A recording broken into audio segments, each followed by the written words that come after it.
पिछले एपिसोड में हमने देखा था कि चैंतियान को पता चला था कि असल में यिंगर के अंदर वही रीइंकार्नेशन वाली किताब की पावर को डाला गया है और यही वजह है कि प्रिंस जो है वो यहाँ पर यिंगर का इस्तेमाल करना चाहता है ताकि वो उसकी पावर निकाल कर वो रीइंकार्नेशन की पावर को अपने अंदर शामिल कर सके। अगर ये करना है तो यिंगर की जान लेनी होगी, तो यही चीज के लिए यहाँ पर प्रिंस तैयारी में लगा हुआ था। चैंतियान को जब इसके बारे में पता चलता है तो वो तुरंत जा चुका था उसे प्रिंस के साथ फाइट करने के लिए। उन दोनों के बीच में बहुत जबरदस्त फाइट होती है। चैंतियान यहाँ पर अपनी पावर का इस्तेमाल करते हुए प्रिंस के साथ फाइट कर रहा था और वो काफी अच्छी टक्कर देता है प्रिंस को, लेकिन जब वो यहाँ पर प्रिंस की जान लेने वाला था कि उससे पहले ही वहां पर जनरल लियो को एक जोरदार अटैक आकर लग चुका था, जिस वजह से उनकी हालत खराब हो चुकी थी। इस वजह से चैंतियान को उन्हें लेकर वहां से जाना पड़ता है और कुछ टाइम की मोहलत मिल जाती है उस प्रिंस को जिंदा रहने की, जिसके बाद यहाँ से ये एपिसोड शुरू होता है। तो इस एपिसोड की शुरुआत में प्रिंस जो था वो यहाँ पर यिंगर को कैद किए हुए था। वो उससे कहने लग जाता है कि यिंगर, तुम्हें पता है मैं इस दिन का ना कितने टाइम से इंतजार कर रहा था, पूरे 300 साल से। जब पहली बार तुम्हारे एंसेस्टर को वो सेलेस्टियल किताब मिली थी ना रीइंकार्नेशन वाली, उसी टाइम से मैंने सोच लिया था कि कब वो पावर मेरे पास आएगी और इतने दिनों के इंतजार के बाद आज यहाँ पर मुझे वो मौका मिलता हुआ नजर आ रहा है। आज मैं यहाँ पर तुम्हारे डिवाइन कॉन्शियसनेस के अंदर से उस रीइंकार्नेशन की किताब की पावर को घसीट कर बाहर निकाल लूंगा और उसके बाद मैं इस तरह का कल्टीवेटर बन जाऊंगा कि पूरे के पूरे इस एम्पायर के अंदर मेरे सामने खड़े होने वाला नहीं होगा कोई। तो यिंगर उससे कहना चाहती कि तुमने इतने सारे लोगों को मारा, इतने सारे लोगों को यहाँ पर तुम बंदी बना कर रखे हो, किस लिए? सिर्फ एक बेकार सी किताब के लिए? आखिर ऐसा क्या है उस किताब के अंदर? मेरे पास वो किताब की पावर है, मुझे तो कभी कुछ महसूस नहीं हुआ। तो प्रिंस कहने लग जाते कि तुम्हारे लायक की वो किताब नहीं है, लेकिन जिसके पास वो जाएगी ना तो उसके बाद तुम उसकी पावर देखना कि वो कितना ज्यादा खतरनाक हो जाता है। मैं यहाँ पर तुमसे वो रीइंकार्नेशन की किताब की पावर हासिल करूंगा, उसके बाद तुम अपनी आंखों से मुझे पावरफुल होता हुआ देखोगी। लेकिन वैसे तुम्हें टेंशन लेने की जरूरत नहीं है। जितने भी तुम्हारे फैमिली के लोग मरेंगे, जितने भी लोग यहाँ पर मुझे पावरफुल बनाने में मरेंगे ना, मैं उनको ऐसे ही मरता हुआ नहीं छोड़ूंगा। मैं यहाँ पर ये अनाउंस कर दूंगा कि वो सारे के सारे फ्रीडम फाइटर थे और आखिरी दम तक के लड़ते हुए अपनी जान गंवा दी है। ऐसे कचड़ों की तरह उनकी जान गई ऐसा नहीं कहूंगा मैं किसी को। अब तो खुश हो ना, अब तो तुम सुकून से मर सकती हो। ये सुनकर यिंगर को बहुत ज्यादा गुस्सा आ रहा था। वो तुरंत अपनी पावर का इस्तेमाल करते हुए प्रिंस के ऊपर अटैक करने की कोशिश करती है, लेकिन प्रिंस यहाँ पर उसके अटैक को डिस्ट्रॉय कर देता है। वो उसे कहने लग जाता है कि मरना चाहती हो अपनी पावर का इस्तेमाल करके, तो रुको, इसकी टेंशन लेने की जरूरत नहीं है। थोड़ा समय यहाँ पर तुम्हारी पावर बाहर निकाल लो, उसके बाद तो वैसे भी तुम्हें मार डालूंगा मैं, तो इतना जल्दी मरकर कोई मतलब नहीं है। आज जो तुम इस सिचुएशन के अंदर फंसी हो ना, तुम्हें तो यहाँ पर अपने एंसेस्टर वगैरह को श्राप देना चाहिए कि आखिर उन्होंने तुम्हारे अंदर वो रीइंकार्नेशन की किताब क्यों डाली। अगर तुम्हारे अंदर वो पावर नहीं होती तो मैं यहाँ पर तुम्हें बंदी भी नहीं बनाता। मैंने तुम्हारे एंसेस्टर को पहले भी कांटेक्ट किया था कि वो यहाँ पर रीइंकार्नेशन की किताब हमें दे दे, लेकिन नहीं, उनको तो ज्यादा ही नाटक चढ़ा हुआ था, तो उन्होंने यहाँ पर वो पावर तुम्हारे अंदर ही डाल दी। अब फंसी रहो तुम यहाँ पर इस मुसीबत में। जिसके बाद देखते ही देखते वहां पर उस प्रिंस के जितने भी साथी वगैरह थे वो एक फॉर्मेशन को क्रिएट कर लेते हैं जिसका नाम था डूम सीलिंग फॉर्मेशन। और जब यहाँ पर ये फॉर्मेशन एक्टिवेट हुआ है तो कोई भी यहाँ पर फॉर्मेशन के अंदर एंट्री नहीं मार सकता, चाहे वो कितना भी ज्यादा पावरफुल कल्टीवेटर क्यों ना हो। बाहर के सभी लोगों को अंदर आना अलाउड नहीं होगा ताकि चैंतियन यहाँ पर आकर उसका ये काम रोक न डाले। जिसके बाद प्रिंस जो था वो अपनी पावर का इस्तेमाल करते हुए यिंगर के ऊपर अटैक करना शुरू कर देता है। वो यहाँ पर उसको तड़पा कर उसके अंदर से उसकी पावर बाहर निकालने की कोशिश कर रहा था। साथ ही साथ जितने भी लोगों को उसने कैद किया होता है, जिसमें से कुछ यिंगर की फैमिली वाले थे, कुछ दुश्मन वगैरह थे, वो उन सभी की पावर को निचोड़ना शुरू कर देता है, जो सारी पावर उसके फॉर्मेशन को स्ट्रॉन्ग बना रही थी। और ये फॉर्मेशन हेल्प करेगा यिंगर की पावर को बाहर निकालने में, जिस वजह से कितने ही लोगों को यहाँ पर तकलीफ होने लग जाती है और वो लोग अपनी जान गंवा रहे थे। वो प्रिंस तो यहाँ पर चिल्ला चिल्ला कर कह रहा था कि करो मेरे फॉर्मेशन और लोगों की पावर को एब्जॉर्ब करो, बस यहाँ पर तुम स्ट्रॉन्ग हो जाओ, उसके बाद तुम मुझे निकाल कर दे देना इस यिंगर की पावर को। बहुत मजा आ रहा है, आज यहाँ पर मुझे कोई नहीं रोक पाएगा। मैं बनूंगा सबसे ज्यादा पावरफुल कल्टीवेटर, देखता हूँ कि कौन यहाँ पर आकर मुझे रोक सकता है। कोई नहीं रोकने वाला। तो वहीं बाहर जितने भी बचे हुए लोग थे वो लोग यहाँ पर हमला करते हुए अंदर घुसने की कोशिश कर रहे थे, लेकिन कोई फायदा नहीं होता। इनके सभी साथी अंदर जाकर फंस चुके थे जिनकी जान जा रही थी और वो प्रिंस ही यहाँ पर उनकी जान ले रहा था। ये बाकी लोग अपने साथियों को बचाने के लिए अंदर जाने की कोशिश कर रहे थे, लेकिन कोई फायदा नहीं होता और उनकी भी हालत खराब होने लग गई थी। तो इस चीज को देख कर यिंगर जो थी वो यहाँ पर कहने लग जाती कि चैंतियन तुम कहाँ पर हो? मैंने बस अब यहाँ पर अपनी सारी उम्मीदें छोड़ दी है। अगर कोई मुझे बचा सकता है ना इस दुनिया में, वो अब सिर्फ तुम हो। तुम्हें आकर मुझे बचाना होगा वरना सब कुछ खत्म हो जाएगा। और यहाँ पर यिंगर इतने प्यार से चैंतियन को बुलाया और चैंतियन यहाँ पर आए ना, ऐसा कैसे हो सकता है? जिसके बाद देखते ही देखते वो फॉर्मेशन डोम सीलिंग जो बनाया बनाया था उस प्रिंस ने, उसके ऊपर वो घंटा आकर खड़ा हो जाता है। ये घंटा वही था जिसको चेंग को 10 बार बजाने का ऑर्डर मिला था और बजा बजा कर चेंग ने घंटे की वाट लगा दी थी। तो उसी घंटे को उठाकर यहाँ पर चेंग लेकर आ गया था।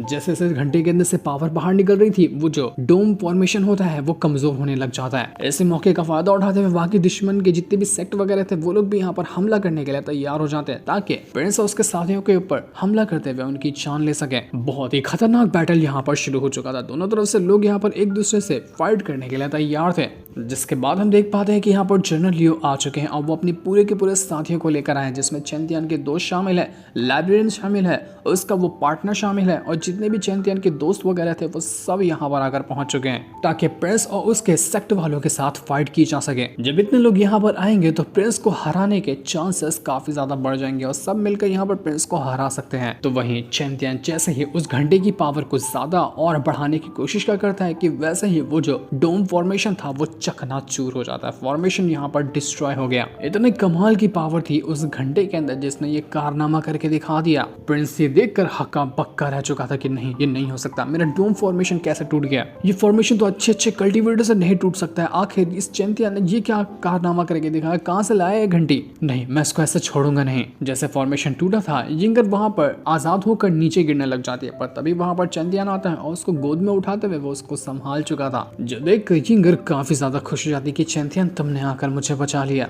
चेंग उसे कहता है कि तुम्हें फिक्र करने की जरूरत नहीं, अब मैं यहाँ पर आ गया हूँ ना, तुम्हें कुछ नहीं होगा, मैं सारी की सारी सिचुएशन को हैंडल कर लूंगा, तुम बस आराम करो और आराम से यहाँ पर इस लड़ाई के मजे लो। प्रिंस जो था वो यहाँ पर चेंग से कहना चाहता है कि तू यहाँ पर सीधा सीधा मौत के मुंह में उठकर आ गया। तुझे पता है ना कि यहाँ पर पिछली बार भी तू मुझसे बचकर भाग गया था, इस बार भी तू बचकर भागने नहीं दूंगा, तुझे जान से मार डालूंगा, तू नहीं बचेगा इस बार। तो चेंग कहने लग जाता है कि तूने यहाँ पर यिंगर को इतनी ज्यादा तकलीफ दी, उसके फैमिली में से कितने सारे लोगों को जान से मार दिया, तुझे क्या लगता है कि मैं यहाँ पर तुझे माफ कर दूंगा? आज मैं तुझे ना नर्क के दर्शन करवाने वाला हूँ, तो इसके लिए तू तैयार हो जा। तेरी जान जाएगी, वो भी सिर्फ आज ही के दिन जाएगी। आज के दिन के अलावा तू जिंदगी में एक भी दिन और जिंदा नहीं रह पाएगा, ये मेरी गारंटी है। इतना कहते साथ ही चेंग जो है वो तुरंत यहाँ पर अपनी मार्शल स्वॉर्ड को बाहर निकाल लेता है और उसकी मदद से एक सेलेस्टियल स्वॉर्ड स्ट्राइक अटैक देकर मार देता है उसी प्रिंस के ऊपर, जिस वजह से प्रिंस के ऊपर जो अटैक लगा था वो बहुत ज्यादा खतरनाक था और वो उड़कर दूर फेंका चुका था। ये देखकर वो जो एल्डर होता है प्रिंस का, वो काफी ज्यादा भड़क चुका था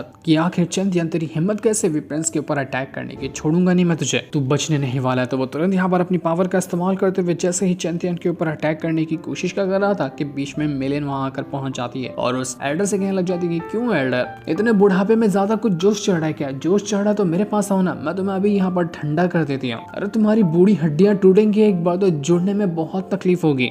इतना कहने के बाद मेलिन जो थी वो तुरंत यहाँ पर चली जाती है उस एल्डर के साथ फाइट करने के लिए और मार मार कर तो उसने एल्डर की धज्जियां उड़ाकर रख दी थी। एल्डर का अंचर पंचर ढीला हो चुका था। तो वहीं प्रिंस जो होता है वो यहाँ पर अभी भी मरा नहीं था, वो वापस से वैसे ही हो जाता जैसे कि पहले था। वो कहने लग जाता है चेंग से कि तेरा ये जो स्वॉर्ड है ना, मार्शल स्वॉर्ड, बड़ी कमाल की चीज है। तू यार इतने सारे ट्रेजर लेकर घूमता है, मुझे तो पता ही नहीं था। इससे पहले की भी अटैक में तूने क्या क्या इस्तेमाल किया, फायर लोटस, ये वो, अब देख यहाँ पर तू इतनी कमाल की स्वॉर्ड भी बाहर निकाल चुका है। मुझे तो लगता है कि और भी कई सारे ट्रेजर है जिनको तू छुपा कर रखता होगा। एक बार मैं यहाँ पर तेरी बॉडी के ऊपर कंट्रोल हासिल कर लो ना, उसके बाद सारे के सारे ट्रेजर मेरे हो जाएंगे और फिर यहाँ पर दुनिया में कोई नहीं होगा जो यहाँ पर मेरे सामने टिक सके। तेरे सारे ट्रेजर पे मेरा दिल आ चुका है, जिस पे मेरा दिल आ जाता है ना, उस चीज को मैं छोड़ता नहीं हूँ। तो चेंग कहना चाहते कि मेरी मार्शल स्वॉर्ड चाहिए। ठीक है, अगर तेरे अंदर जिगरा है तो तू मेरी मार्शल स्वॉर्ड को टच करके दिखा दे, मान जाऊंगा कि तेरे अंदर ताकत है और तू मुझसे यहाँ पर मेरा ये ट्रेजर छीन सकता है। ये सुनकर प्रिंस जो था वो गुस्से में जा चुका था वापस से चेंग के साथ फाइट करने के लिए और उन दोनों के बीच में एक बहुत ही ज्यादा जबरदस्त फाइट शुरू हो चुकी थी। दोनों अपनी पावर का इस्तेमाल करते हुए एक दूसरे के ऊपर अटैक कर रहे थे, जहां चेंग अपनी मार्शल स्वॉर्ड की मदद से बहुत मारता है उस प्रिंस को और प्रिंस भी यहाँ पर अपने सारे अटैक को इस्तेमाल कर चुका था, लेकिन फिर भी यहाँ पर वो चेंग का बाल तक बांका नहीं कर पाता। वो अपने वॉइड स्प्लिटिंग टेक्निक का इस्तेमाल कर रहा है, जिस वजह से कई सारे स्लैश अटैक बाहर निकलते हैं और वो यहाँ पर चेंग की जान लेने की कोशिश कर रहे थे, लेकिन चेंग को इससे कोई फर्क नहीं पड़ता। वो अपनी पावर का इस्तेमाल करते हुए उसके सभी अटैक को डिस्ट्रॉय करते हुए कहता है कि यूजलेस, तेरे जितने भी अटैक है ना वो सारे के सारे यूजलेस हैं, एक भी अटैक तेरा काम का नहीं था जो यहाँ पर मुझे तकलीफ दे पाए, और तू बड़ा आया यहाँ पर मेरी जान लेने वाला। अटैक किसे कहता है ना वो मैं तुझे दिखाऊंगा। इसके बाद चेंग तुरंत अपनी पावर का इस्तेमाल करते हुए अपने बहुत सारे स्लैश अटैक को रेडी करता है और कई सारे स्लैश अटैक देकर मार देता है उसे प्रिंस के ऊपर, जिस वजह से उसकी हालत तो खराब हो चुकी थी,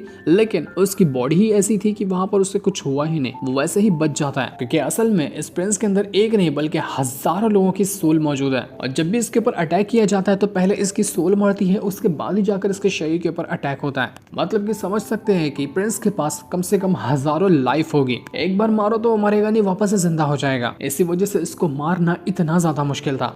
प्रिंस यहाँ पर चैंपियन को उकसाते हुए कहता है कि देखा, तेरा अटैक मेरा कुछ नहीं कर पाया, तू यहाँ पर कितनी भी कोशिश क्यों ना कर ले, तू एक चूंटी नहीं मार सकता, तो मुझे मारना तो बहुत दूर की बात है। तो चैंपियन कहने लग जाता है कि तू यहाँ पर मुझसे रिक्वेस्ट कर रहा है कि मैं तुझे मारूं, तूने अपनी जिंदगी में जो ख्वाहिश की होगी ना, उनमें से सबसे बुरी ख्वाहिश होगी है, और तेरी ये ख्वाहिश मैं यहाँ पर पूरी करने के लिए तैयार हूँ, तू मरेगा। तो अब यहाँ पर चैंपियन तुरंत ही अपना जो मार्शल स्वॉर्ड था उसके अंदर अपने फायर लोटस की पावर को मर्ज कर लेता है। अब यहाँ पर उसकी मार्शल स्वॉर्ड के अंदर से फायर लोटस की पावर बाहर निकल कर आ रही थी, और जहां उसकी मार्शल स्वॉर्ड नॉर्मल अटैक करती थी, अब वो फायर लोटस के साथ साथ अटैक देकर मार रही थी, जिस वजह से इस अटैक को रोकना बहुत ज्यादा मुश्किल था। प्रिंस यहाँ पर अपने हर तरीके आजमा लेता है ताकि किसी भी हालत में वो यहाँ उस चैंपियन के अटैक को रोक सके, लेकिन कोई फायदा नहीं होता। चैंपियन मार मार कर उसकी हालत खराब कर चुका था। यहाँ पर चैंपियन कहने लग जाता है कि जितने भी लोगों को तूने यहाँ पर मारा है ना, सबकी मौत का बदला आज मैं तुझसे लेने वाला हूँ। यिंगर की फैमिली के कितने सारे सोल्जर ने तेरे को बचाने के लिए अपनी जान गंवा दी, उन्होंने तुम्हारे रॉयल फैमिली का कितना साथ दिया, और तूने उनको क्या समझा, कीड़े मकोड़े, और तूने यहाँ पर उनकी पावर को एब्सॉर्ब कर लिया इस फॉर्मेशन को स्ट्रॉन्ग बनाने के लिए। आखिर इतना ज्यादा घटिया इंसान तो कैसे हो सकता? किसी की जान की तुझे परवाह नहीं है क्या? कोई इंपॉर्टेंस नहीं है तेरे सामने किसी सोल्जर या किसी इंसान की जान की? आज उन सब के लिए मसीहा बनकर मैं यहाँ पर आया हूँ, तुझे मार कर उन सभी को सुकून दिलाऊंगा मैं। जितने अत्याचार तूने करने थे ना लोगों के ऊपर, वो सब तू कर चुका है। अब तेरे पापों का घड़ा भर गया है, उसे फोड़ने की बारी है, और उसे फोड़ूंगा तो मैं ही फोड़ूंगा। चैंपियन यहाँ पर मार मार कर प्रिंस का अंचर पंचर ढीला कर चुका था। इतनी मार खाने के बाद प्रिंस की हालत खराब हो जाती है। अब वो यहाँ पर एक भी अटैक करने के लायक में था ही नहीं, और चैंपियन को पता था कि यही उसके पास मौका है, चाहे जितने वो अटैक करना चाहे वो प्रिंस के ऊपर कर सकता है। अगर यहाँ पर प्रिंस बच गया तो उसको मारना बहुत मुश्किल होगा। तो चैंपियन पूरी ताकत का इस्तेमाल करते हुए बहुत मारता है उस प्रिंस को, और अपने स्वॉर्ड के अंदर से फायर लोटस का एक भवंडर क्रिएट करता है, और उसी के अंदर वो जाकर फंसा चुका था उसी प्रिंस को, जिस वजह से प्रिंस की हालत खराब। और चैंपियन वापस से अटैक कर करके प्रिंस का थोपड़ा बिगाड़ चुका था। इतने अटैक खाने के बाद प्रिंस ऐसा लग रहा था कि यहाँ पर मारा जा चुका है, वो एकदम बुरी हालत में जा चुका था। लेकिन तभी उसके अंदर जो सोल थी वो यहाँ पर उसको पोजेस करके वापस से खड़ा कर देती है, यानी कि अभी तक ये मरा ही नहीं। कैसा इंसान है कि ये मरने का नाम ही नहीं लेता है। चैंपियन खुद हैरान रह चुका था कि आखिर ये मरता क्यों नहीं है। स्वॉर्ड एम्पायर चैंपियन से कहने लग जाता है कि चैंपियन, ऐसा लगता है कि इसके अंदर ना करीब करीब 1000 लोगों की जान भरी हुई है, एक को मारना मतलब कि दूसरे को अवेक कर देना। यहाँ पर ये बस तुम्हें थकाना चाह रहा है। एक बार तुम पूरी तरह से थक जाओगे ना, तो इसके बाद ये अपनी पूरी पावर का इस्तेमाल करके तुम्हारी जान लेने की कोशिश करेगा, और उसके बाद वो तुम्हें पोजेस कर जाएगा। चैंपियन खुद यहाँ पर इतने पावरफुल दुश्मन से इससे पहले कभी नहीं मिला था, जिसको इतनी बार मारने के बाद भी वो इंसान दोबारा जिंदा हो जाए। इस वजह से चैंपियन थोड़ा सा टेंशन में होता है, लेकिन वो कहता है कि अगर ये यहाँ पर मुझे ही पोजेस करना चाहता है, मेरे ऊपर कंट्रोल हासिल करना चाहता है ना, तो ठीक है, अब इसको अपने शरीर के अंदर जान नहीं देता हूँ, उसके बाद जाकर मैं इसको मारूंगा, देखता हूँ कि आखिर ये मुझे पोजेस करके मेरा क्या ही उखाड़ सकता है। पेरेंट्स यहाँ पर कहने लग जाता है चैंपियन से कि बिल्कुल सही, मैंने बिल्कुल सही बंदे को चुना है उसके ऊपर कंट्रोल करने के लिए। चैंपियन तो बिल्कुल आउटस्टैंडिंग बंदा है, तू एक्स्ट्राऑर्डिनरी है, जो भी शब्द होते हैं ना तेरे सामने वो कम है। आज जो तूने फायर करके दिखाया ना, मेरा दिल खुश हो गया, और अब तो यहाँ पर मैं तुझे किसी भी हालत में नहीं छोड़ने वाला। वो तुरंत यहाँ पर अपनी पावर का इस्तेमाल करना शुरू कर देता है। जैसा उसने अपनी पावर का इस्तेमाल किया था, वहां पर हर तरफ धुआं फैल जाता है, और धुएं के अंदर से चेन बाहर निकलकर चैंपियन को पूरी तरह से जकड़ चुकी थी। चैंपियन यहाँ पर पूरा फॉर्मेशन के अंदर जाकर ट्रैप हो चुका था। प्रिंस से कहता है कि जितना तू यहाँ पर खुद को बचाने की कोशिश करेगा, जितना फॉर्मेशन के अंदर बाहर आने की कोशिश करेगा, ये फॉर्मेशन उतना ही ज्यादा तेको और जकड़ लेगा। तेरा बाहर निकलना अब इम्पॉसिबल है, तू यहाँ से बाहर नहीं निकल सकता। अब तू इतना कमजोर हो चुका है कि मेरे लिए सबसे बहुत ईजी टारगेट है तेरे शरीर के ऊपर कंट्रोल करने के लिए। तो चैंपियन बस अब तू अपने आप को बाय बाय कह दे, क्योंकि आज से तेरा शरीर मेरा होगा। वो यहाँ पर अपनी पावर का इस्तेमाल करते हुए एक बहुत ही पावरफुल स्पिरिट को समन कर लेता है, और उस स्पिरिट को भेज चुका था वो चैंपियन के स्पिरिचुअल वर्ल्ड के अंदर, क्योंकि ये स्पिरिट भी यहाँ पर उसी प्रिंस के कंट्रोल में है। तो ये स्पिरिट जब जाएगी चैंपियन के स्पिरिचुअल वर्ल्ड के अंदर, तो वहां से वो प्रिंस चैंपियन के शरीर को कंट्रोल कर पाएगा। तो जैसे वो स्पिरिट यहाँ चैंपियन के स्पिरिचुअल वर्ल्ड के अंदर आती है, वो देखकर कहने लग जाती है कि अरे वाह, ऐसा लगता है कि इसका स्पिरिचुअल वर्ल्ड नहीं बल्कि पूरी एक दुनिया है। क्या ही कमाल की और क्या ही खूबसूरत जगह है ये तो, यहाँ पर आकर मजा ही आ गया। अब ये पूरी जगह मेरी होने वाली है, यहाँ पर मैं ही राज करूंगा। लेकिन शायद ये बचकाना भूल रहा था कि यहाँ पर कोई